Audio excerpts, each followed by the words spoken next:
Nous arrivons au 91e cours du Shmirat HaLashon. Et ici, nous arrivons à peu près à la moitié, on peut dire à la moitié des lois sur le Lashon Hara.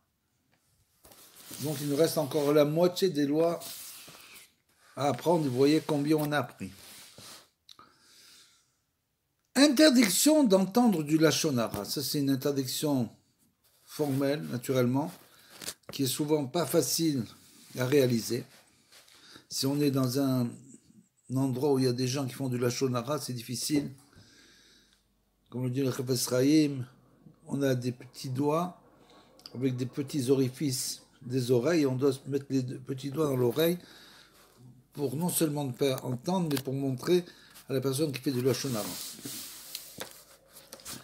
Et donc, ce n'est pas seulement dire du Lashon Hara qui est un acte méprisable, et qui ne sied pas à un homme créé à l'image de Dieu, en écoutant les tout autant.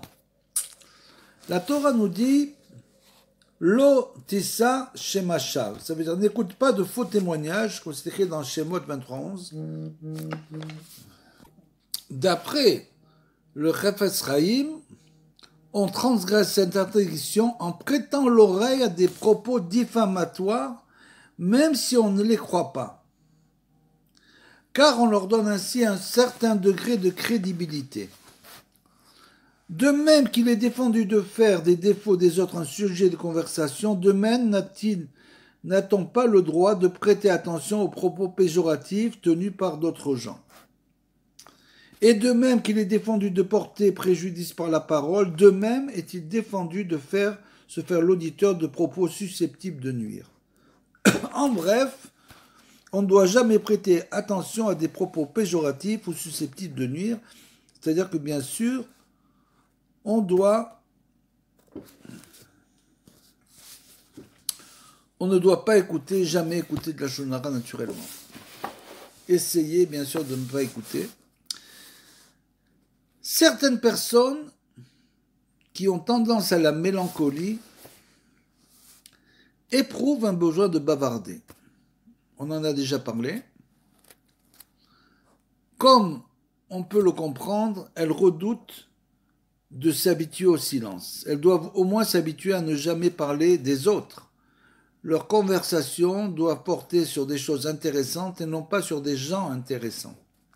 Lorsqu'il faut absolument parler des autres, il faut se montrer aussi bref que possible. Comme on l'a expliqué, il y a des gens qui sont toujours malheureusement mélancoliques. C'est une très très mauvaise mida, comme Rabbi nous l'explique, il faut être toujours joyeux. Donc en général, c'est des gens qui sont jamais contents de leur sort, qui sont toujours en train de se plaindre, même d'eux-mêmes, et se plaindre des autres. Et donc ces gens-là, bien sûr, il faut les éviter. Parce que, inévitablement, ça va tourner au Lashon Hara. Donc il faut leur expliquer gentiment que de se plaindre de son sort, c'est pas une mida juive, puisque nous on doit être content de notre sort, d'être toujours joyeux, quoi qu'il nous arrive. Et donc, si c'est une chose transitoire, passagère, alors c'est possible, bien sûr. Mais si c'est une habitude, alors il faut bien prendre garde à cela. On raconte que Rav Raphaël de Hambourg se démit de ses fonctions rabbiniques 4 ans avant sa mort. Et à partir de ce jour, prie à tous ses serviteurs de s'abstenir de parler d'autres gens dans sa maison. C'est ce qu'on rapporte aussi d'un autre sage qui prenait un soin extrême à ne jamais parler d'autres personnes. Donc il faut éviter totalement de parler des gens, totalement. Quand on a quelque chose à dire, il faut qu'on y réfléchisse bien à l'avance, parce que si on le dit de manière spontanée, bien sûr, ça va être du Lashon Hara. Il est évident qu'on ne doit pas parler d'un commerçant avec son concurrent, ni d'un artisan avec un homme de son métier. De telles conversations mettent droit au Lashon Hara, surtout lorsque les intéressés n'ont pas une grande sympathie les uns pour les autres. Comme c'était Rabbeinu l'écrit ça, il écrit qu'en général, les gens qui ont le même métier ne s'aiment pas. C'est comme ça, parce qu'ils se jalousent les uns les autres. Il ne suffit pas de s'abstenir de chanter les louanges d'un concurrent, Nos sages nous ont déjà mis en garde en disant « On ne doit jamais louer excessivement une personne car les louanges entraînent inévitablement les critiques. » De notre côté, naturellement. Non, tu exagères, moi il est comme ça, mais il a aussi ça, etc., etc. Donc il faut essayer aussi de ne pas trop louer une personne.